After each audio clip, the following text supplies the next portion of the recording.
Brána 46. Láska k telu. Fyzická realita je vyjadrením môjho vedomia.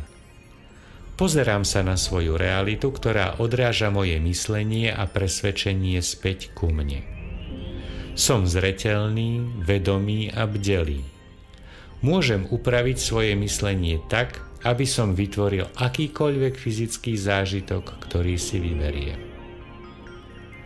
Podnikám riadené kroky, ktoré sú v súlade s mojím presvedčením a oslavujem tento dar byť nažive vo fyzickom tele. Zadanie. Čo vám hovorí vaša realita? Existujú odkazy, ktoré potrebujete počúvať?